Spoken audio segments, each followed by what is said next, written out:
My name is Judy, and today I wanted to share a little bit of information on vaccines with you.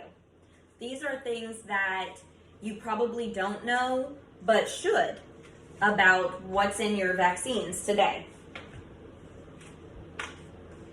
These are the whole list of ingredients. I'm only going to touch on a few because of the short amount of time. Aluminum. Aluminum is a known neurotoxin. It's in our vaccines. Thimerosal is the name for mercury. It is in our influenza vaccines today. Formaldehyde, we use to preserve our dead, so we all know what formaldehyde is.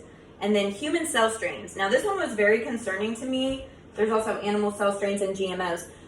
But the human cell strains was most concerning to me because what does that mean?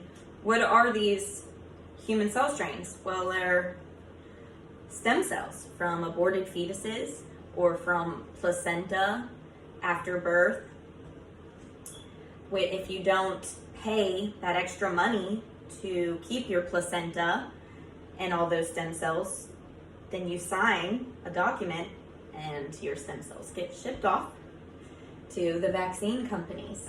So that's where your placenta is going, and also all the aborted fetuses today are going to these vaccine companies. So that's interesting to say the least. Here I have a paper. I found it from the CDC website. I was researching SIDS, sudden infant death syndrome, and I clicked on some external links, and this information I found I thought was very intriguing. So they start off by talking up vaccines. There's a whole paragraph, but it says, vaccines are among the safest medical products in use today.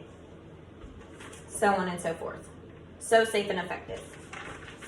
VAERS, which is what this paper is from, it's the Vaccine Adverse Events Reporting System. So if you have anything more than swelling at your injection site, it is supposed to get reported to VAERS. So VAERS received 2,149 death reports within this particular study.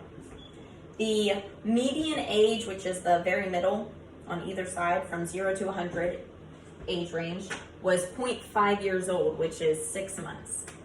So half of these deaths happened before the age of 6 months. These are infants that are dying. So down here, I highlighted it for you right here. For child death reports, 79.4 received greater than one vaccine on the same day. Greater than one vaccine on the same day. 79.4%. That's the aluminum vaccine. The inactivated influenza vaccine given alone, just by itself, just vaccine, was most commonly associated with death reports in adults, 51.4%. So a little bit over half. Half of the adults that died, that got reported to here, died from the mercury, the thimerosal in the influenza vaccine. So, on the back, this is the best part. This is my favorite part. It says, no concerning pattern was noted among death reports that were submitted to VAERS. No concerning pattern. Even though it says that they were 51% of adults was most commonly associated with the vaccine, that's a little over half. They're not concerned. So they aren't concerned to look in further into vaccines.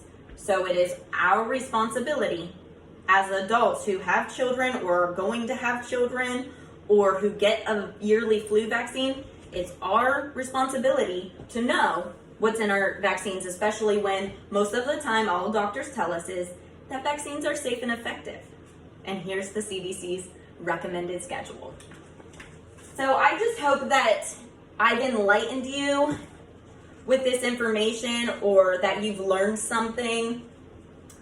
I wish that I had more time to talk to you about vaccines because there's so much more information, but I had a very limited amount of time. So I do hope that you find this information useful or beneficial in any way. And thank you so much for listening. I hope that you have a wonderful rest of your day.